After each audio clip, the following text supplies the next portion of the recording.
नमस्कार दोस्तों आज ये न्यूज़पेपर में एक आर्टिकल आया था और इसमें एनआईएस डीएलएड के लिए लिखा गया था।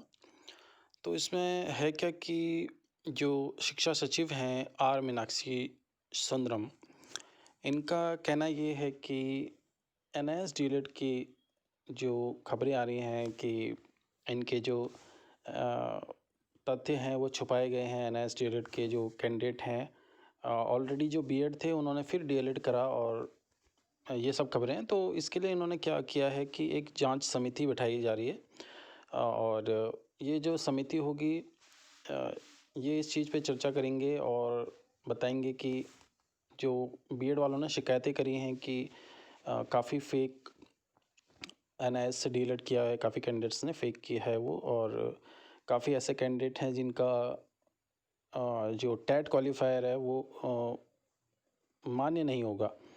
यानी कि कई कैंडिडेट ऐसे थे जो बीएड थे, बीएड के बाद उन्होंने बीएड के थ्रू ही टेट क्वालिफाई किया, फिर बाद में डीएलएड किया। तो यही बात हो रही है कि बीएड के थ्रू तो उन्होंने टेट क्वालिफाई कर लिया और डीएलएड बाद का है, तो वो कैसे योग्य होंगे? तो वो योग्य नहीं होंगे।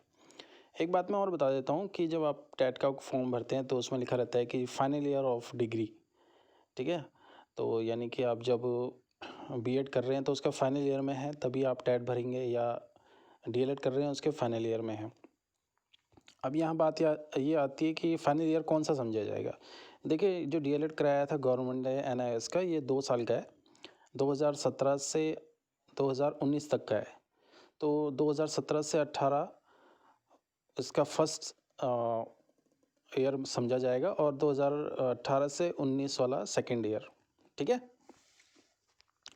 तो सेकेंड ईयर में अगर आपने किया है इसको तो फिर आप इसमें योग्य माने जाएंगे, यानी कि 19 वाले योग्य हैं आराम से। तो काफ़ी कैंडिडेट मुझे यही पूछ रहे थे।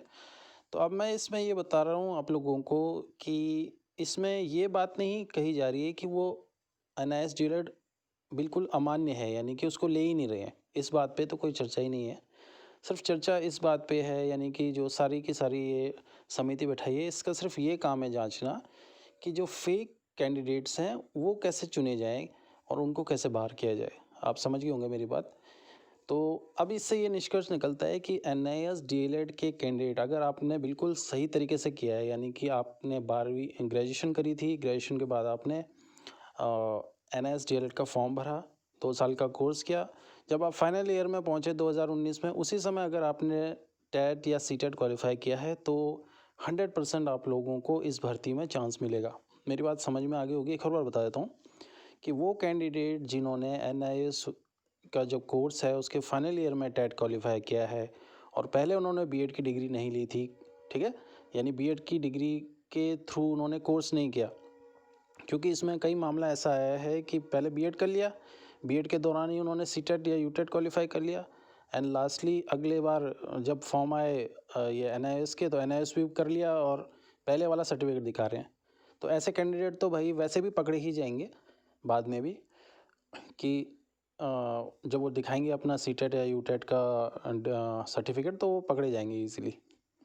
लेकिन अगर ऐसे कैंडिडेट हैं जिन्होंने सीटेट का फॉर्म भरते समय एनआईएस यानी 2 साल का डीएलएड दिखाया था और तब सीटेट क्वालिफाई किया है, तो उनको चिंता करने की कोई ज़रूरत नहीं है, वो इस भर्ती में 100% लिए जाएंगे। ये आप किसी से भी कंसर्न कर लीजिएगा, वो यही बताएगा।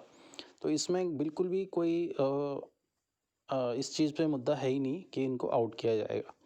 अब रही बात हमारे मंत्री जी की, जो उन्होंने बयान दे दिया है, तो बयान तो मंत्री जी दे चुके थे, लेकिन उन्होंने इस बारे में पहले खुद ही स्टडी नहीं करी और खाली प्रेशर में आके बयान दे दिया। अच्छा ये होता कि पहले ये जो टीम अभी बनाई जा रही है इसको पहले बनाते, पहले वो लोग जांच कर लेते, मंत्री जी अच्छे से पूछ लेते और बाद में अगर इसे इनवैलिड कर दे तो बात अच्छी होती। हमें ये लगता है कि हमारे मंत्री जी काफ़ी पढ़े लिखे हैं और उन्होंने पूरी जांच करने के बाद इसको बोल दिया कि हम नहीं लेंगे। और अब तो मंत्री जी बुरी तरह फंस चुके हैं, अब वो हाँ भी नहीं बोल पा रहे हैं, ना भी नहीं बोल पा रहे हैं, और क्योंकि ना तो उन्होंने बोल दिया है, लेकिन इसको ना कर नहीं सकते हैं वो, क्योंकि केंद्र सरकार का कोर्स है और केंद्र सरकार में भी बीजेपी है और राज्य सरकार में भी बीजेपी है, तो डायरेक्टली उन्हीं की खुद की बेइज्जती हो जाएगी इसमें। ठीक है, तो आई थिंक मैंने इसका अच्छे से विश्लेषण आपको कर दिया है और आप लोग खुद भी इसको पढ़ सकते हैं और आप लोगों को ये समझ में आ जाएगा। इसके अलावा आप लोगों को और कोई इन्फॉर्मेशन मुझसे चाहिए तो आप लोग नीचे कमेंट करिएगा, ठीक है, और मैं उसका जवाब देने की कोशिश करूँगा। Thank you everyone.